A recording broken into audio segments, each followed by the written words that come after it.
come and speak and probably pronounce himself on hard and difficult decisions. Mr. President.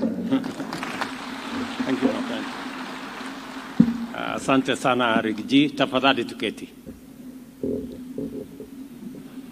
I am delighted to have the honor of presiding over the closing ceremony of the 3rd National Wage Bill Conference for a number of excellent reasons.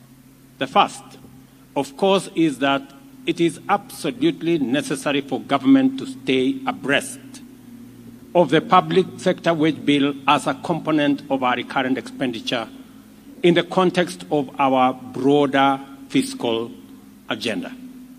We must always keep in mind that the purpose of government is to attend to the interests and well-being of all citizens by providing essential services and cultivating an environment that fosters economic transformation and inclusive growth.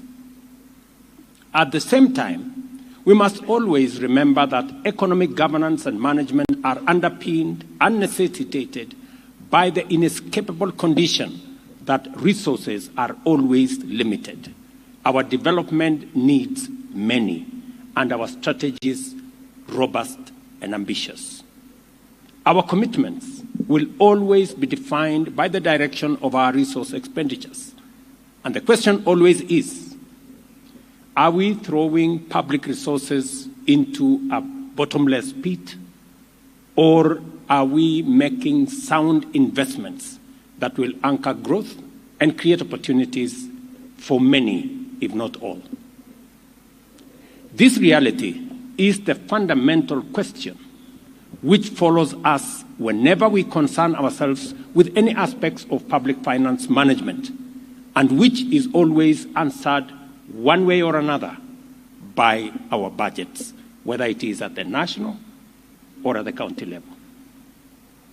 The second reason why this event is important is that the bottom-up economic transformation agenda has invited Kenyans to bravely confront difficult questions, make hard and often painful decisions, and evaluate whether we are serious about rapid growth and inclusive prosperity.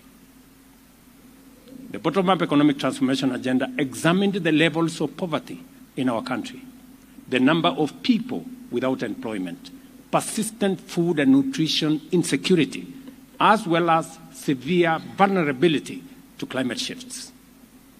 The agenda has also prescribed a radical program of ambitious investment in programs and projects with potential to rapidly and sustainably turn the situation around. These investments in the strategic sectors of agro-industrial growth and food security, the micro, small and medium enterprise, universal health care, affordable housing, and the digital and creative economy require development financing to be available consistently and over a long period.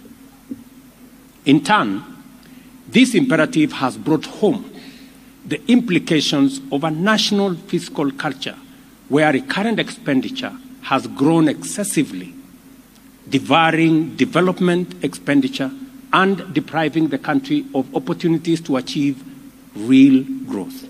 In fact, this culture reached the point of borrowing expensive debt to finance recurrent expenditure and consumption subsidies. The cost of this trend is very high debt with increasingly risk of distress, low development, unsustainable recurrent budgets, runaway unemployment, poverty, and of course, inequality. Following extensive consultations around the country, we agreed as a people of Kenya that this situation cannot continue. We have to stop living dangerously and beyond our means. We instead need to tighten our belts and make necessary adjustments to make resources available for productive investment. We have seen the fruit of this resolve. As a result of prudent management strategies and bold decisions, we are now far from the cliff of debt distress. Investor confidence is growing in our country. Our currency has reversed its previous calamitous slide against major international currencies. Our import cover has grown to commendable levels, and our general economic outlook is positive. Food production has grown by record margins in successive seasons. Kenyans are receiving health care at home because of our community health promoters program. Young men and women are finding increasing employment opportunities across economic sectors, starting with our affordable housing program and all the digital space. As I talk to you today, we have 140,000 Kenyans working in our affordable housing program that were not working last year. We have 120,000 young people monetizing their digital skills. And many more are in the pipeline as we implement our program. There is no doubt that the implementation of the bottom-up economic transformation agenda has placed the country on the right path. Consequently, I am confident that the consistent execution of this agenda will deliver the goods we pledged in our manifesto. The Constitution mandates the government to ensure that public expenditure promotes the equitable resource and development of the country. The Salaries and Remunerations Commission is mandated to continuously monitor the fiscal sustainability of public compensation bill, the ability of the public sector to attract and retain best available skills, recognize productivity and performance, as well as transparently and fairly adjudicate on matters which bill. I know, as my deputy has said, if there is one organization that is not very popular, it is the Salaries and Remunerations Commission. They have a problem with the legislature.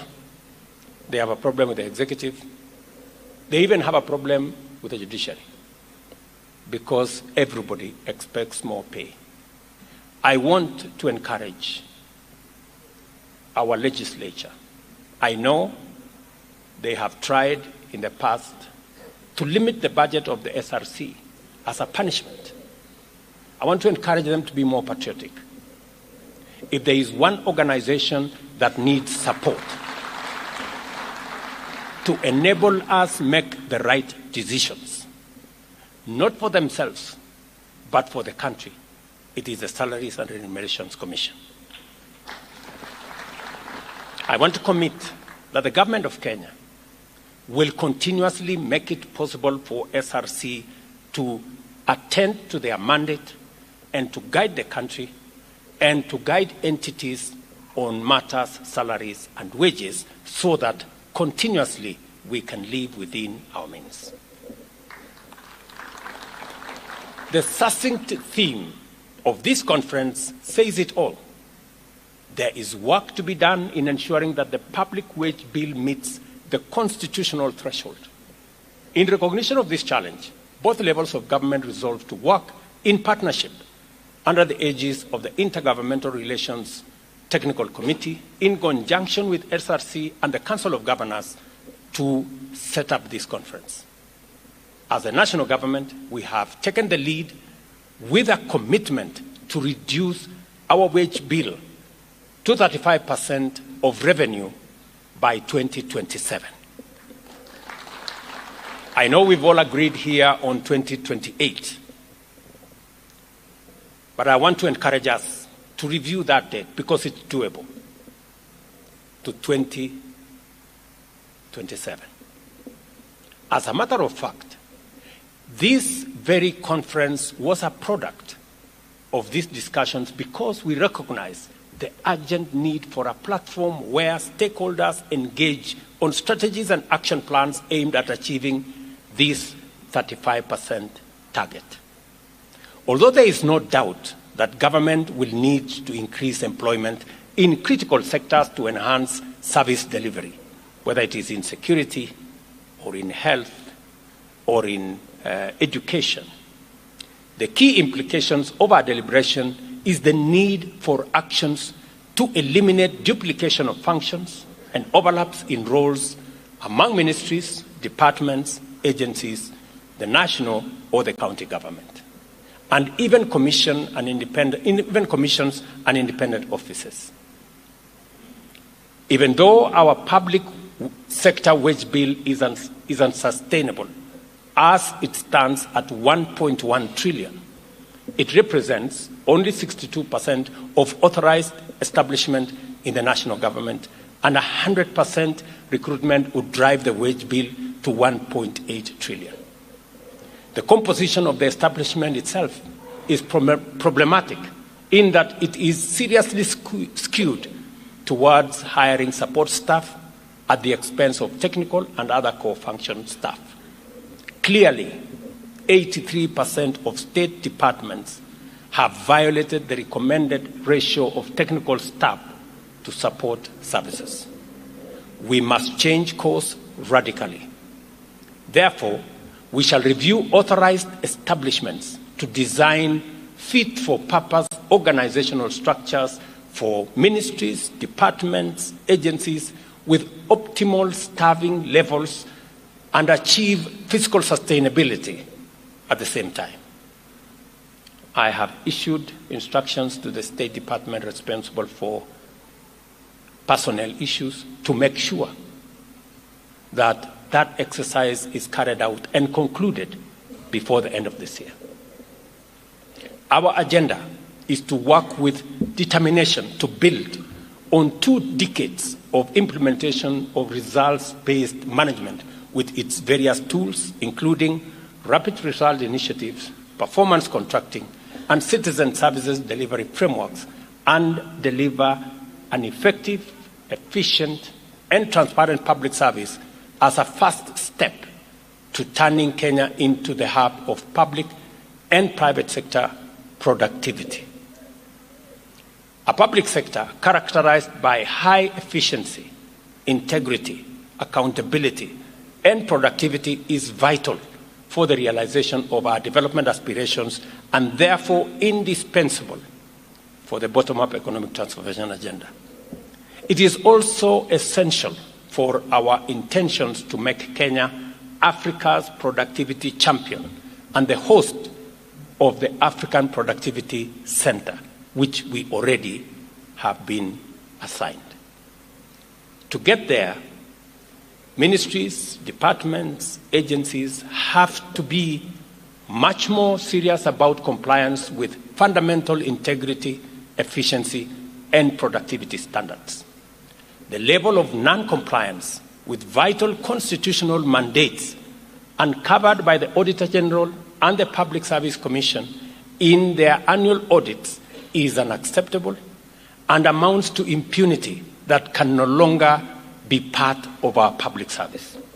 Just imagine, only 24% of our organizations received an unqualified audit, and the level of compliance with the PCS's audit of compliance with national values is far from pleasing. And nobody is bothered.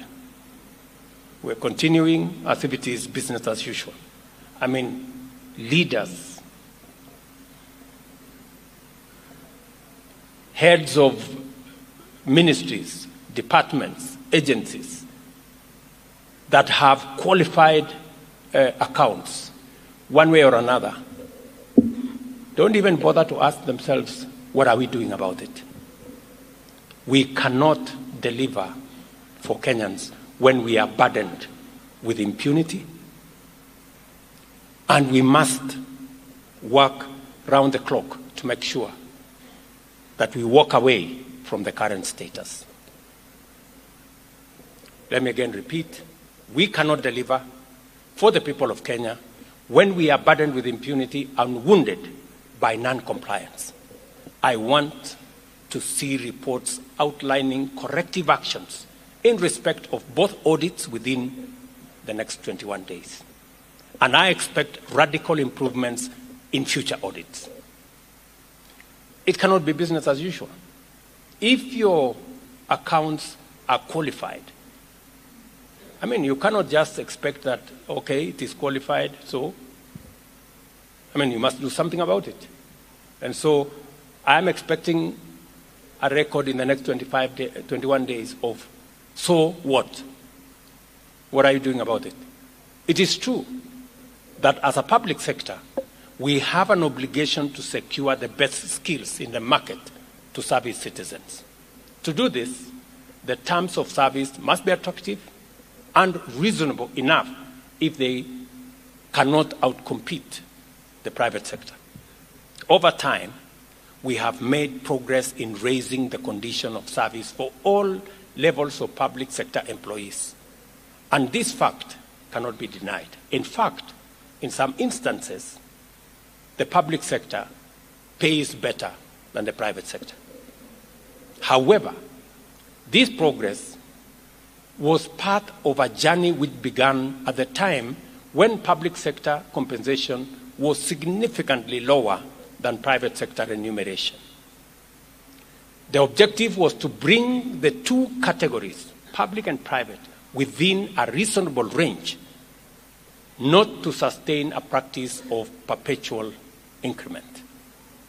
It is a mistake, therefore, for anyone to take the sacrifices Kenyans have made to improve the welfare, working conditions, and compensation of those of us in the public sector as creating an entitlement to automatic enhancement of remuneration regardless of fiscal sustainability or urgent development needs of citizens.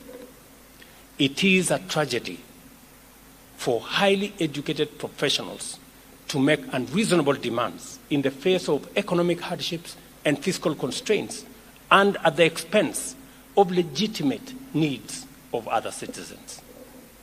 We have, ladies and gentlemen, and I repeat this, without any doubt of equivocation, we have to live within our means.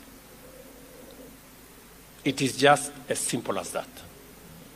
We have a duty to dedicate ourselves to a citizen-centric public service paradigm and make our contributions to better in order to extend the benefits of development to reach every citizen. Let us be patriotic servants and diligent professionals. I commend the institutions which have won the Wage Bill Accountability Awards for setting a worthy example for the rest of the public service. They just confirm to us that it is possible. So if anybody doubted, they have demonstrated its feasibility. And I congratulate them and I tell them, keep it up. I have carefully listened to the resolutions of the Third National Wage Bill Conference as read here by the chairperson of the SRC, and identify myself with the proposed strategic interventions aimed at putting Kenya on the path to a public service wage bill that is sustainable under the Towards 35 aspiration set out in the conference theme. Let us collaborate and remain committed to implementation because that is where the test is. We cannot fail if we work together in the spirit of patriotism, partnership, and teamwork. The government of Kenya remains committed, available, and determined to support every institution in implementing these resolutions. We must therefore get to work immediately and remain on the job until it is done. We have, ladies and gentlemen, a unique opportunity to achieve radical and lasting positive change in our country, whose effects will last for generations. This is why we must remain focused at all times, collectively.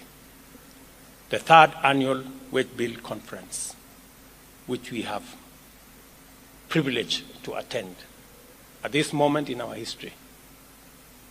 And I am confident that the next time we come here, we will be reporting progress. as I have requested, Madam Chair, that the job that we have assigned ourselves, bringing down the wage bill from 46% to revenue to 35% to revenue, can be achieved by 2027.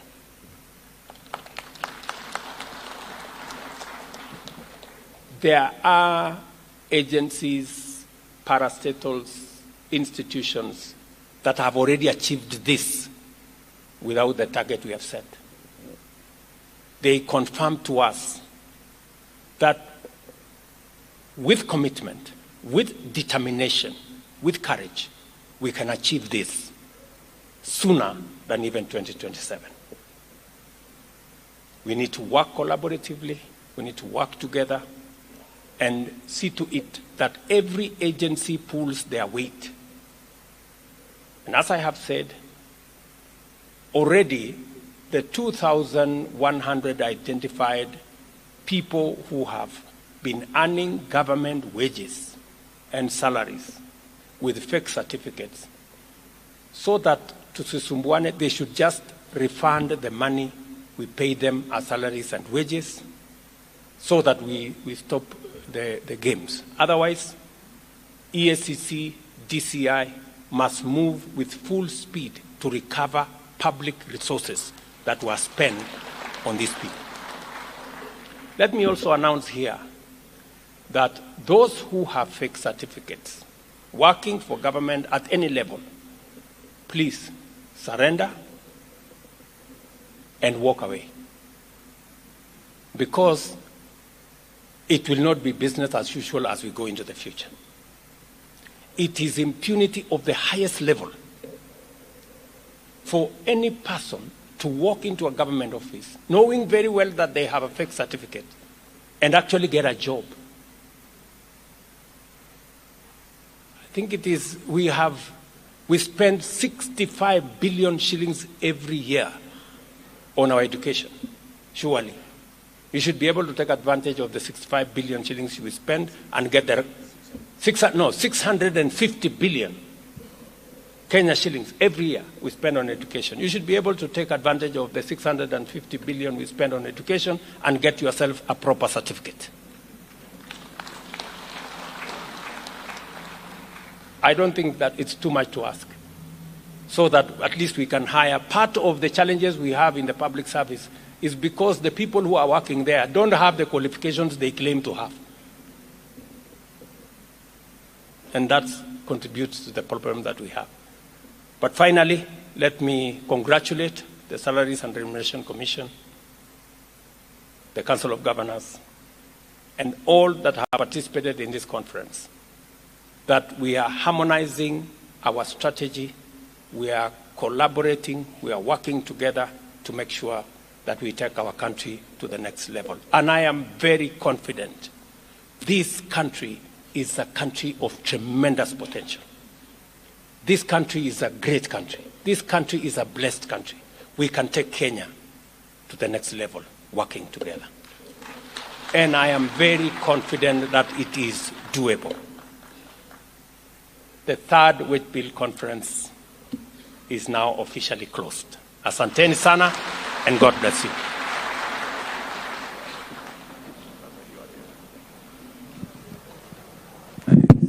One more round of applause for His Excellency, please. May I kindly request that we take our seats briefly.